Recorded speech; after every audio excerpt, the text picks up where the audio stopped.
Hello दोस्तों, स्वागत है आपका हमारे इस चैनल पर। दोस्तों, हम लोग डिस्कस कर रहे थे हैप्पीनेस। और हैप्पीनेस कल से हमने स्टार्ट किया है, हम लोगों ने कल से पढ़ना शुरू किया है। तो उसमें मैंने एक पार्ट अपलोड कर दिया है जो प्लेलिस्ट में पड़ी हुई है। अगर आप प्लेलिस्ट में जाएंगे तो वहाँ आपको और भी सारे चैप्टर्स मिल जाएंगे सीक्वेंस से। तो हम लोगों ने शुरू किया था हैप्पीनेस, जो ओलिवर गोल्ड स्मिथ की एक रचना है। मैंने शुरू में आपको बताया था कि भैया हैप्पीनेस प्राप्त करने के सबके अलग अलग तरीके हैं। कोई किसी चीज़ से हैप्पीनेस प्राप्त करता है तो कोई किसी चीज़ से। मतलब मैंने आपको बताया था देयर इज़ नो पार्टिकुलर वे, कोई ऐसा विशेष तरीका नहीं है जिससे कि आदमी खुश हो जाए। कोई ऐसा सिस्टम नहीं बनाया गया है, कोई ऐसा सिस्टम है ही नहीं आज तक। आज तक नहीं बना कोई ऐसा सिस्टम जिससे सभी लोग खुश हो जाएं। हर लोग अपना अलग अलग तरीका अपनाते हैं खुश होने के लिए। ओके, तो इतना मैंने कल आपको बताया था, फेलिसिटी तक पढ़ा दिया था। तो उसके आगे हम लोग को आज पढ़ना है। तो चलिए शुरू करते हैं। If I find pleaser in dancing, यहाँ से हम लोग को शुरू करना है। तो चलिए हम लोग शुरू करते हैं। थोड़ा सा ध्यान से समझिएगा, मैं इसकी समरी भी समझाऊंगा, लाइन बाय लाइन समझाऊंगा, मीनिंग भी बताऊंगा, सब कुछ होगा आज। तो चलिए देखिए, कह रहा है if I find pleaser in dancing.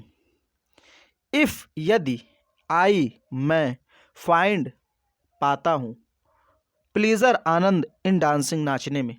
यदि मुझे नाचने में आनंद आता है, मान लीजिए कि मुझे नाचने में प्रसन्नता मिलती है, आनंद आता है, तो हाउ रेडिकुलस, कितना हास्यास्पद, कितना उपहास, वुड इट बी, ये होगा, इन मी, मेरे लिए, टू प्रिस्क्राइब, कि मैं आज्ञा दूं, सच एन अम्यूजमेंट, ऐसे अम्यूजमेंट के लिए, ऐसे मनोरंजन के लिए, for the entertainment of A cripple, एक अपंग, एक लंगड़े के एंटरटेनमेंट के लिए, की खुशी के लिए, एक लंगड़े के खुशी के लिए अगर मैं उसे इस प्रकार के आनंद की आज्ञा देता हूँ तो ये कितना बड़ा हास्यास्पद होगा, कितना बड़ा उपहास होगा, कितना बड़ा मजाक होगा।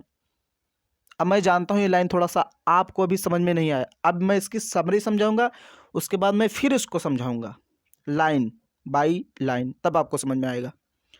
तो देखिए, समरी ये कह रहा है कि मान लीजिए कि आपको नाचने में मज़ा आता है, बहुत आनंद आता है। जब आप नाचते हैं, डांस करते हैं, तो आपको बहुत मज़ा आता है, बहुत प्रसन्नता होती है। और अगर आप किसी ऐसे व्यक्ति से मान लीजिए कह रहे हैं नाचने के लिए जो लंगड़ा है, चल नहीं पाता है, मतलब एक पैर से अपंग है, आप उससे कह रहे हैं भैया तुम भी नाचो, तुम्हें भी आनंद आएगा, क्योंकि मैंने नाचा, मुझे आनंद आया, मुझे प्रसन्नता हुई, तुम भी नाचो, तुम्हें आनंद आएगा। तो बताओ, ये उसका मजाक नहीं हुआ? ये मजाक हुआ ना, उपहास हुआ। क्योंकि आपको आनंद आया, आप उस आनंद के लिए उस व्यक्ति को कहते हैं कि तुम भी नाचो तो तुम्हें भी आनंद आएगा। तो एक प्रकार से आप समझ लीजिए उस लंगड़े का, उस अपंग का मजाक उड़ा रहे हैं। क्यों? क्योंकि मैंने क्या बताया कि एक ही सिस्टम से सभी लोग नहीं खुश होते हैं। आपको डांस करने में मजा आता है, उससे कहाँ आएगा? वो तो लंगड़ा है, डांस कर ही नहीं पाएगा। तो एक प्रकार से वो अपने आप पर क्या होगा, शर्मिंदगी महसूस करेगा। एक प्रकार से उसका, मान लीजिए आप मजाक कर रहे हैं, उपहास उड़ा रहे हैं। ओके, तो वही कह रहा है if I find pleaser in dancing, यदि मुझे नाचने में प्रसन्नता मिलती है, आनंद मिलता है, how ridiculous would it be, तो ये कितना हास्यास्पद होगा, कितना मजाकिया लहजा होगा, इन मी, मेरे लिए, टू प्रिस्क्राइब, कि मैं प्रिस्क्राइब करूं, आज्ञा दूं, सच एन अम्यूजमेंट, ऐसे मनोरंजन के लिए, for the entertainment of A cripple, किसी लंगड़े के मनोरंजन के लिए। ऐसे मनोरंजन को मैं अगर किसी व्यक्ति के मनोरंजन के लिए आज्ञा दूं कि भैया अगर आप नाचोगे तो आपको भी वैसा ही मनोरंजन मिलेगा जैसा कि मुझे मिल रहा है, तो ये कितना बड़ा हास्यास्पद होगा, बहुत बड़ा होगा, बहुत बड़ा मजाकिया लहजा होगा। एक प्रकार से मान लीजिए आप उसका मजाक ही उड़ा रहे हैं। तो ऐसा नहीं कहना चाहिए। अगर कोई लंगड़ा व्यक्ति है और आप डांस कर रहे हैं तो उससे मत कहिए भैया कि आप भी डांस करो, क्योंकि आप जानते हैं ना, आपको दिखाई दे रहा है कि वो डांस नहीं कर पाएगा, फिर आप क्यों कह रहे हैं? ये तो मजाक होगा ना। अब आगे देखिए, should he on the other hand, on the other hand दूसरी ओर मान लीजिए, should he place he chief delight in painting, मान लीजिए कि उसको पेंटिंग में मजा आता है। जो लंगड़ा व्यक्ति है या कोई व्यक्ति है, मान लीजिए कि उसको पेंटिंग में मजा आता है। शुड ही का मतलब यदि उसे, जब शुड देखिए, शुड जब पहले आता है तो दो चीज का सेंस देता है, या तो प्रश्नवाचक होगा या तो फिर वो कंडीशनल सेंटेंस होगा। तो यहां पर शुड कंडीशनल सेंटेंस की भांति आया है। देखिए, शुड ही, मान लीजिए कि उसके पास, यदि उसके पास, ऑन द अदर हैंड मतलब दूसरी ओर, तो ऑन द अदर हैंड पहले पढ़ लेना है क्योंकि ये दो कॉमा के बीच में है। ऑन द अदर हैंड दूसरी ओर, should he place his chief delight, अपना मुख्य आनंद, चीफ डिलाइट मीन्स मुख्य आनंद, इन पेंटिंग यानी पेंट करने में। जैसे आप पेंटिंग करते हैं, जैसे मान लीजिए आप कोई चित्र बनाते हैं, चित्रकारी करते हैं, तो उसको पेंटिंग बोल रहे हैं। तो मान लीजिए कोई व्यक्ति है, उसको पेंटिंग करने में बहुत आनंद आता है, yet would he be absurd in recommending the same release to one, तो ये कितना अजीब होगा, कितना absurd होगा, इन रिकमेंडिंग, रिकमेंड कर, बताने के लिए, द सेम रिलीज, ठीक उसी खुशी को, टू वन, किसी ऐसे व्यक्ति को, हु हैड लॉस्ट, जिसने खो दिया है the power of distinguishing colours, colours को पहचानने की शक्ति, the powers of distinguishing colours. Distinguishing colours, distinguish का मतलब होता है भेदभाव करना, जांचना परखना, कलर्स का मतलब रंग। मान लीजिए कि आपको, समझिए थोड़ा सा, फिर मैं इसको एक बार समझाऊंगा, कि मान लीजिए कि आपको पेंटिंग में मजा आता है, पेंटिंग करते हैं बहुत बढ़िया, लेकिन आप किसी ऐसे व्यक्ति को कह रहे हैं भैया पेंटिंग के लिए रिकमेंड कर रहे हैं, रिकमेंड का मतलब बताना, कोई चीज़ करने के लिए रिकमेंड करना, सुझाव देना। तो मान लीजिए आपको पेंटिंग में बहुत मज़ा आता है, लेकिन आप किसी ऐसे व्यक्ति को पेंटिंग करने के लिए कहते हैं, या उससे कहते हैं कि भैया देखो हमारी पेंटिंग बहुत अच्छी है, और मान लीजिए उस व्यक्ति की आंखें नहीं हैं, या मान लीजिए वो थोड़ा सा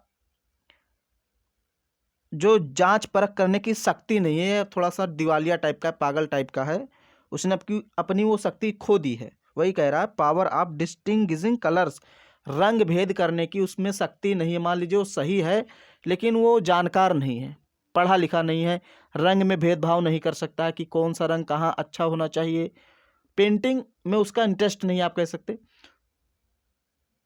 तो ये तो अजीब बात है ना, आप उससे क्यों कह रहे हैं? क्योंकि आपको तो खुशी मिलती है पेंटिंग करने में, उसे नहीं इंटरेस्ट है, तो उसे कहाँ खुशी मिलेगी? तो उसे खुशी थोड़ी ना मिलेगी। वही कह रहा है, यहाँ से देखिए फिर से एक बार, ये सॉरी, यहाँ से आपको देखना है शुड, हाँ शुड से एक बार फिर से देख लीजिए। Should he on the other hand दूसरी ओर, शुड ही प्लेस, मान लीजिए प्लेस का मतलब रखना, शुड ही प्लेस, मान लीजिए कि वो रखता है इस चीफ डिलाइट, अपना मुख्य आनंद, इन पेंटिंग, पेंटिंग करने में, चित्रकारी करने में।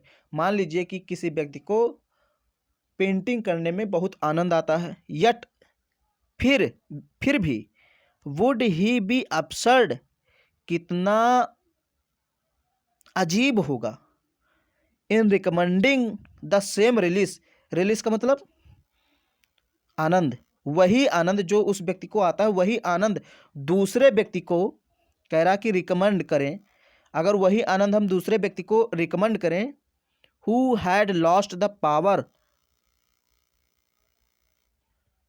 ऑफ डिस्टिंग्विशिंग कलर्स, जिसने अपने भेदभाव, रंगों को भेदभाव करने की शक्ति खो दी है, हु हैड लॉस्ट, जिसने खो दी है, द पावर, शक्ति ऑफ डिस्टिंग्विशिंग कलर्स, कलर्स में भेदभाव करने की। तो ये क्या बहुत ही अजीब होगा।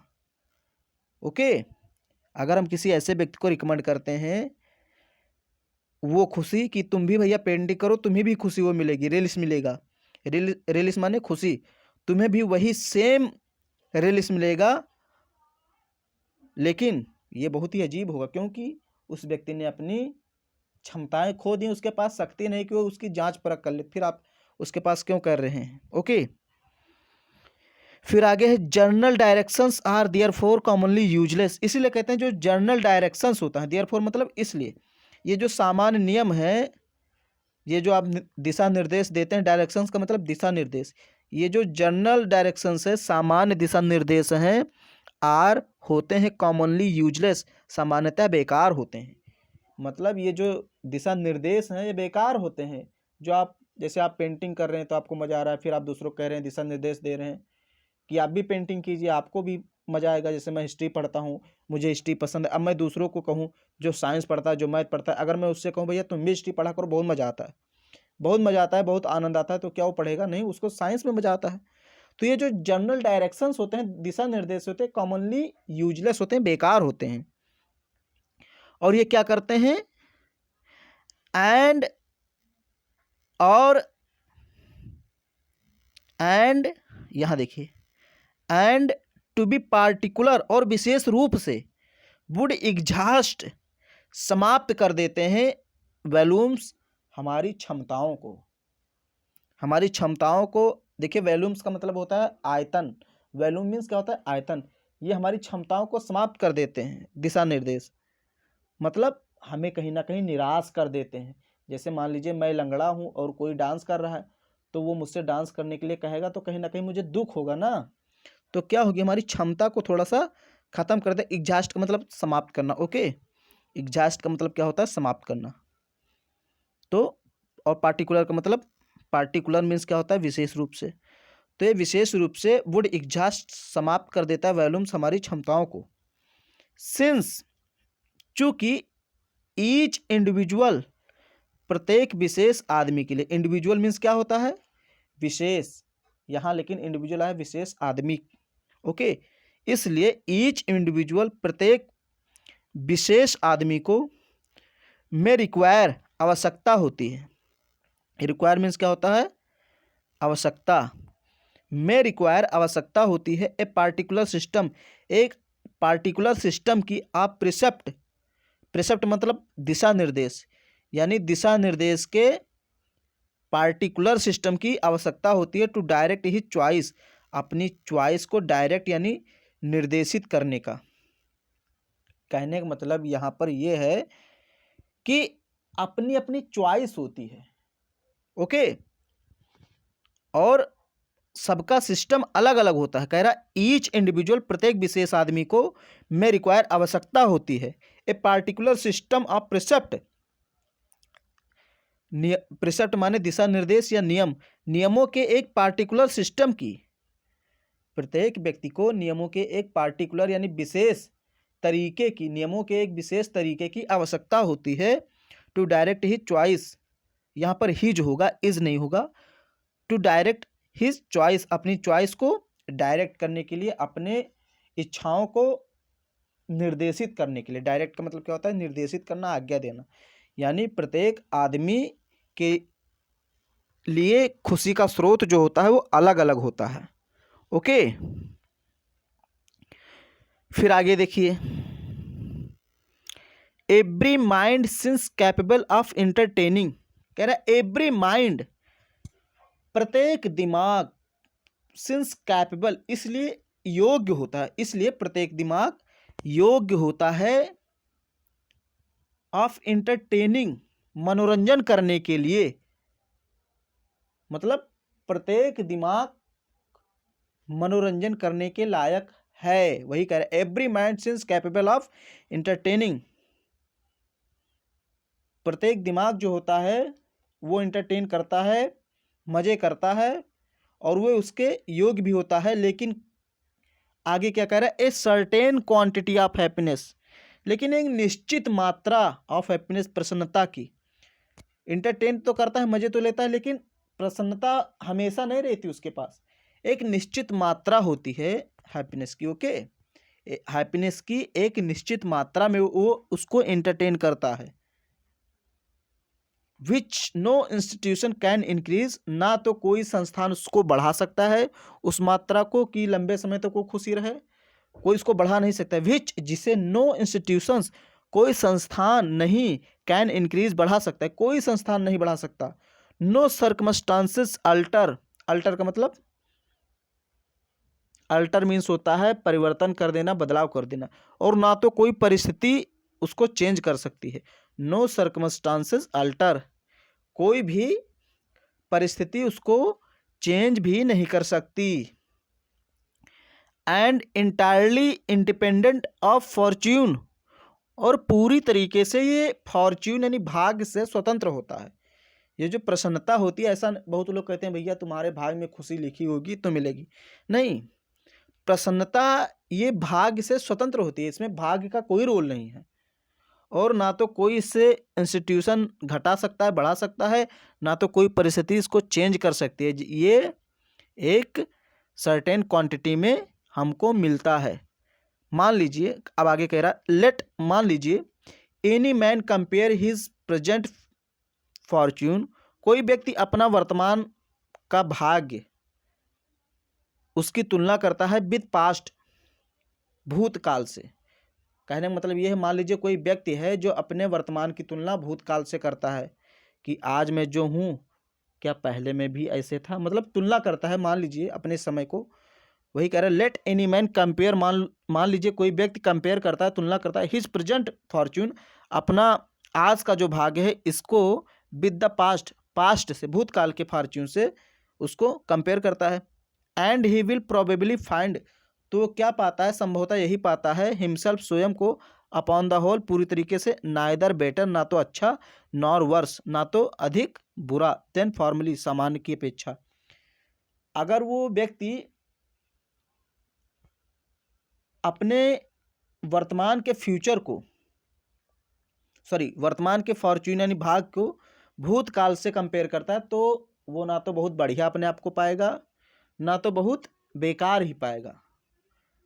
वही कह रहा है let any man compare his present, मान लो कोई व्यक्ति अपने प्रेजेंट फॉर्च्यून की तुलना विद द पास्ट, भूतकाल से करता है।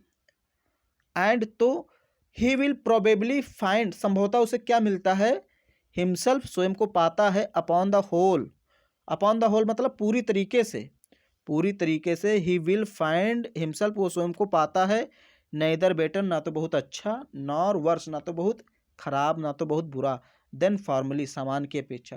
मतलब सामान्य बस वैसे ही जैसे है वैसे ही पाएगा, ऐसा नहीं कि जब वो तुलना करेगा तो बहुत गरीब था, एकदम बेकार घटिया टाइप का इंसान था, ऐसा नहीं होगा। ना तो ये होगा कि पहले बहुत राजा महाराजा एकदम सज्जन पुरुष था, आज बर्बाद होगा, ऐसा भी नहीं होगा। वो जैसा है वैसा ही रहेगा, क्योंकि हैप्पीनेस इंक्रीज डिक्रीज कुछ नहीं, कोई नहीं कर सकता, वो स्वतः आती है, स्वतः चली जाती है। ओके, तो आज हम लोग इसको यहीं पर रखते हैं, फिर चर्चा हम लोग कल इसको करेंगे। हम लोग अब पर डे एक वीडियो देखेंगे, क्योंकि मैं अब एक वीडियो हो सकता है आपको पर डे अपलोड करूं, तो अब छोटे छोटे वीडियो मैं सोचता हूं बनाऊं, ताकि आप लोग आसानी से देख भी लें, आपका समय भी ज़्यादा ना जाया हो। जैसे ये अब 20 मिनट की लगभग वीडियो, तो आप इसको आराम से कभी भी देख सकते हैं, आधा घंटा आपको अगर समय मिलता है तो उसको आप तुरंत देख सकते हैं। ओके, तो कल मैंने फर्स्ट पार्ट अपलोड किया, आज ये सेकेंड हो गया। इसके बाद देखिए हमारा समझाने का जो तरीका है थोड़ा सा खुलकर समझाता हूँ, इसलिए थोड़ा सा वीडियो लंबा हो जाता है। जैसे बहुत लोग आप देखेंगे कि ये चैप्टर जो है 2 ही वीडियो में निपटा देते हैं या एक ही वीडियो में, और मेरे हो जाते हैं 3-4 पार्ट, क्योंकि मैं थोड़ा सा समझाता ज़्यादा हूँ, ताकि आप भी दूसरों को इसी तरह समझा सकें। ओके, तो ये आज हमारा दूसरा पार्ट है। कल हम फिर इसी टाइम मिलेंगे शाम को तीसरे पार्ट के साथ। कल मैं कोशिश करूँगा थोड़ा सा आपको ज़्यादा पढ़ाऊँ। ओके, तो इसको देखिए और तैयार कीजिए जितना मैंने पढ़ाया, फिर मैं इसको कंटिन्यू करूँगा। ओके, बहुत बहुत धन्यवाद।